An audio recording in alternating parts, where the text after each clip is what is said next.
Hey guys, today I've got a really exciting unboxing for you guys from GAN. I've got the brand new flagship GAN 13 Maglev 3x3 along with a couple of other goodies that we're going to be taking a look at in this video.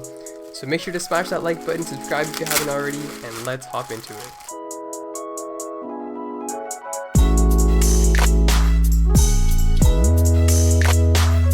The GAN 13 Maglev is GAN's 2022 flagship speed cube. This cube costs about 78 to 84 US dollars depending on if you choose the frosted or the UV coated finish. So it's about $6 more expensive than the GAN 12. So there's a few small improvements on this cube over the GAN 12 and then one major new feature which I'll talk about later on in this video. Oh, it's got this really cool magnetic box. That looks awesome. And here is the cube. So this is the UV coated version, which is why it's so shiny. It's supposed to improve your grip, and it does cost a little bit more than the normal like frosted version of this cube.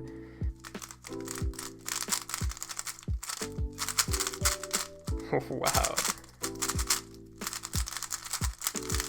This cube feels very good out of the box.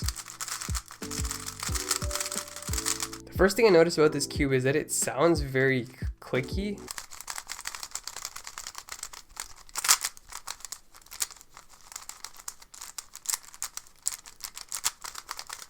The main upgrade with this cube over last year's version is that they've added these magnets on the base of the edge pieces. Before they only had magnets on like the corner pieces here. They looked a little bit different, but basically these magnetize with the core, so you can see the magnet that's on the core right there. So these kind of help align the cube a little bit in addition to the normal magnets that are on the corners and edges.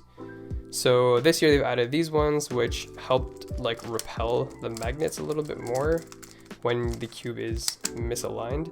So in a normal cube that's not magnetized on the core, if you were like this, nothing really happens, it's unmagnetized here. But in this cube, there is magnetic tension in the middle when the cube is misaligned because it's making it want to align back to how it should be. So it's preventing you from keeping it misaligned like this.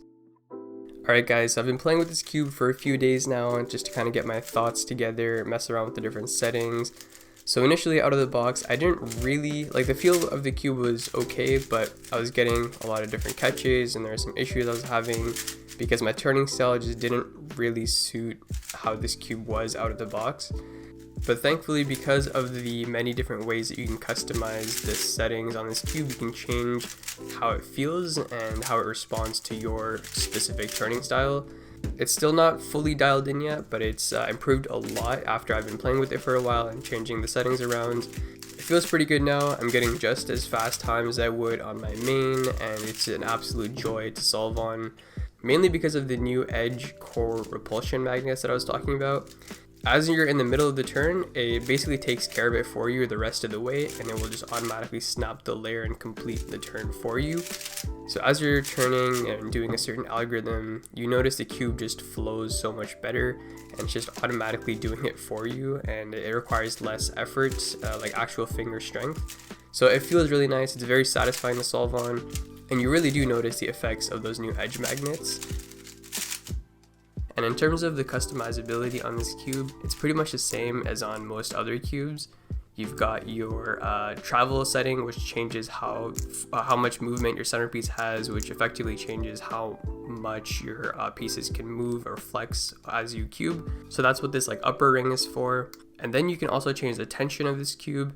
So because this is a maglev cube, there's two ring magnets inside the centerpiece that you can actually change the distance for to change how much tension strength this cube has. So the travel setting changes how much this cube can flex. The tension setting changes how much force it requires to actually flex this cube. And to be honest, I haven't really noticed much of a difference between maglev or springs. It's just, so far it's been pretty much the same feeling for me. Maybe I'll have to go back to a spring cube and test it out a bit more and see what the difference is. But yeah, just upfront initial impressions, I haven't really noticed a huge difference between a cube that has maglev and then a cube that has springs for the tensioning. And then finally, you can change the strength of the normal corner edge magnets on this cube. How it works is you move this ring around on the corner pieces, and it actually changes the magnet strength for all of the magnets on the corner, including the one at the base that magnetizes with the core. So it makes it really easy and fast to change all of the magnet strength on the entire cube. You just have to change it once for each of the 8 corners, and then you're done. Oh, and one thing that I absolutely love with this is that they included this tiny little tuning pin that fits perfectly inside of the case that the cube comes with, and you can use it to change any of the 3 different settings that I just talked about.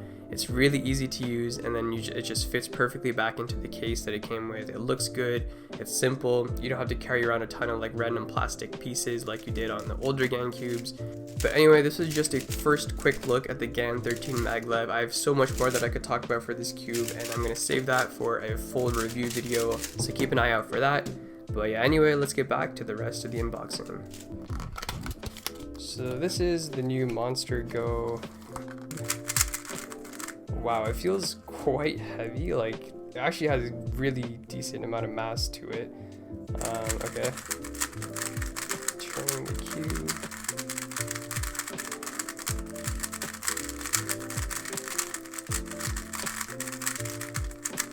It came out in July of this year, so it is pretty recent.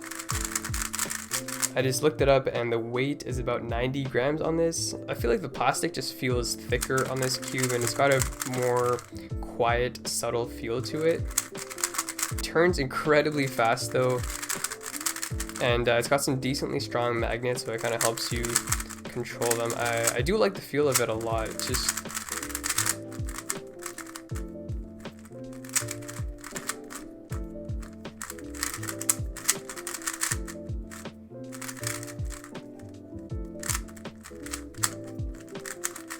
yeah, it's almost a little bit too fast for me. It's kind of hard to control some algorithms there. But for $17, this is an insanely good deal. So if you're looking to get a cube as a beginner, or for someone you know who is a beginner, this is a really great starter speed cube. It's magnetic, it has really good colors, it feels good. And moving on to the final cube of the day, we have, what is this, Monster Go Mirror Cube? Mirror Block?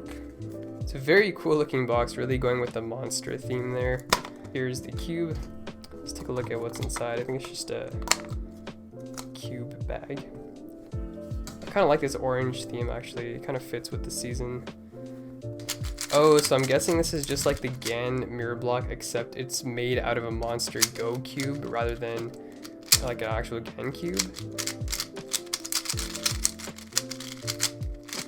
The Monster Go one looks like it's non-magnetic. If the plastic feels a bit scratchier compared to the GAN one, it feels softer, more smooth. It sounds a bit more subtle and just feels more high quality plastic wise. And it's magnetic as well. Probably not gonna solve this. If you want to see me solve this mirror block, you can check out my unboxing video up right here. But yeah, mirror blocks are a classic and very fun shapeshifter puzzle. Alright guys, so that was it for this video. I hope you enjoyed this unboxing. Make sure to leave a like and subscribe if you haven't already. Thanks for watching, and I'll see you guys in the next one.